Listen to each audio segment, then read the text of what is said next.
Today we are diving into the spring season with field mustard nanohana in Japanese.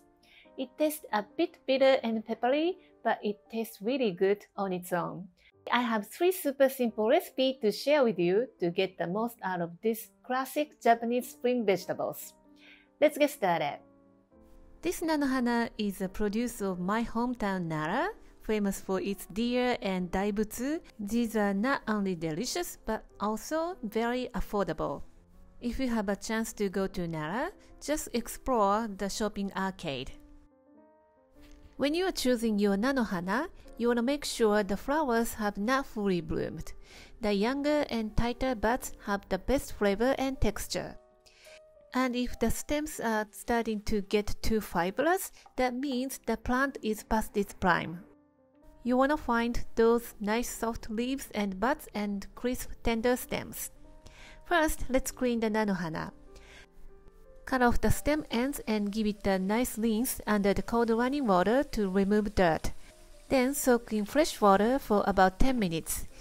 This helps revive the plants and make those colors really pop. Next, we'll blanch the nanohana. Bring a pan of water to a boil and add a teaspoon of salt. This will help lock that beautiful green color. Grab the leaves and submerge the bottom half of the plant first and blanch for about a minute. Then dunk the whole plant in the water and cook for 2 more minutes until the stems are tender but still crisp.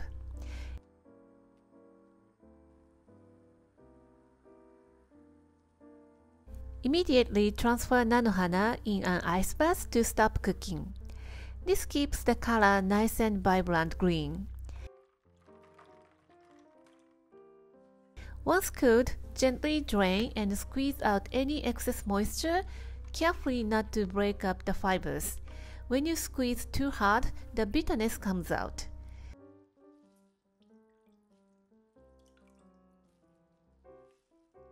Now chop them into easy-to-eat pieces like 2 inches lengthwise.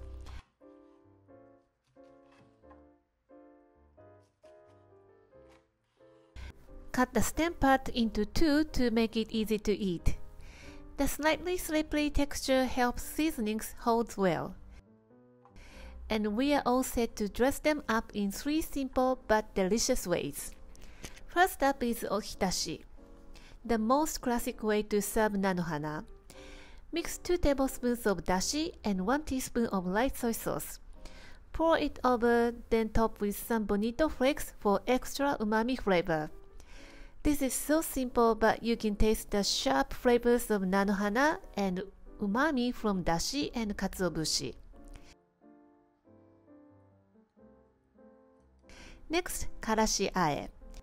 This mustard soy sauce is a perfect complement to the slightly bitter nanohana.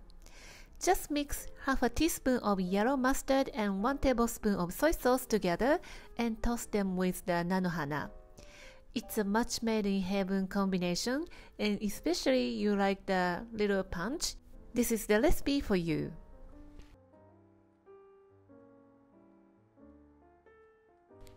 Last but not least, shio kombu ae. For this one, we are going to mix the nanohana with shio kombu, that is salty and savory shredded kombu. It's like a quick pickle, and that's so good with rice and miso soup. Nanohana is such a special spring ingredient for us with its refreshing taste and beautiful green color. I hope these easy recipes inspire you to enjoy the flavor of the season. Whether you serve it as a side, add it to salad, or toss it into your stir fries, nanohana is sure to bring some springtime flavor to your meals.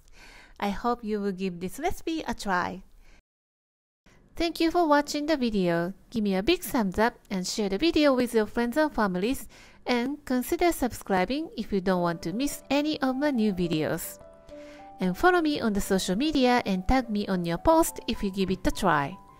And join my happy eating group to share your food with me. And my store on Amazon has pretty much everything that I'm using in my video. And for more information, visit my website princessbamboo.com. Thanks again, and I will see you soon. Bye!